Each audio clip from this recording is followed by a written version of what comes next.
Muungano, Jamhuri ya Muungano wa Tanzania.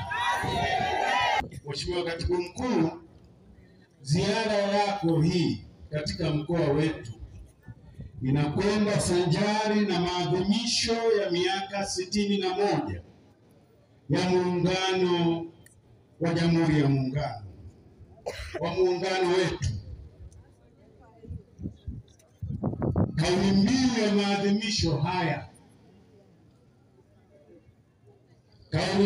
ya maadhimisho haya, inasema kuwa muungano wetu ni dhamana, heshima na tunu ya taifa.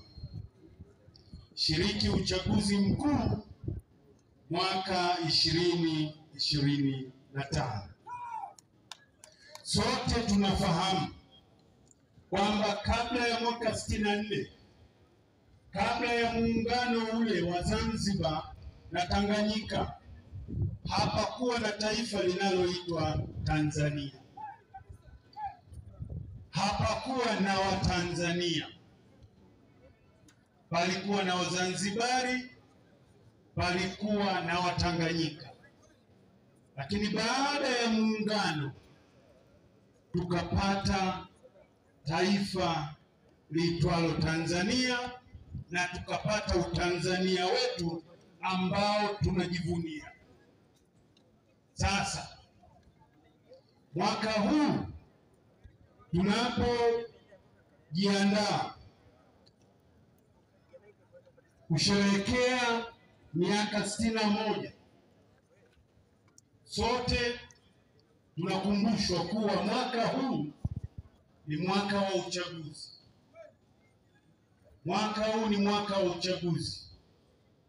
Mwezi Oktoba sote tutashiriki uchaguzi mkuu, ikiwa ni kwa nafasi ya madiwani, wabunge na rais wa Jamhuri ya Muungano wa Tanzania. Sasa kwa mkoa wa Mara, kuanzia tarehe 1 hadi tarehe 7 Mei, yani mwezi ujao 2025, zoezi la kuboresha daftari la kudumu la wapiga kura litafanyika tena.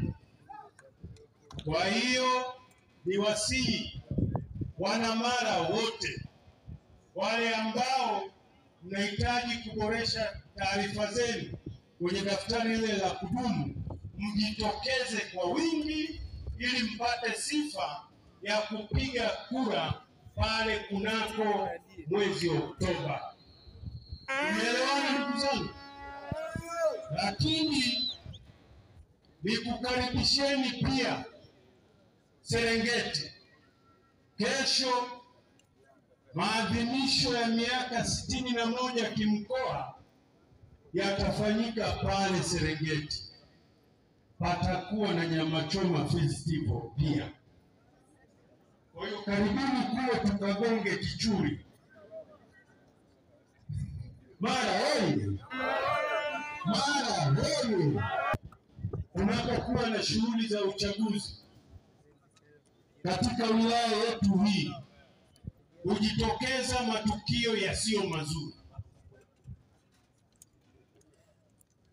mambo ya kupigana, kuanzisha ugomvi usio na sababu za msingi, makambi na makundi yasiyo na tija. Kwa mwaka huu uchaguzi wetu huu utafanyika kisayansi, utaenda kwa viwango kama mlivyofanya uchaguzi uliotukuka mwezi Novemba mwaka jana. Hongereni sana. Mwaka jana Novemba mlionyesha kukomaa kwa hali ya juu na mlifanya uchaguzi kwa ustaarabu kwa hali ya juu. Vivyo hivyo mwaka huu twendeni tukashiriki uchaguzi kwa amani na ustaarabu kweli kweli.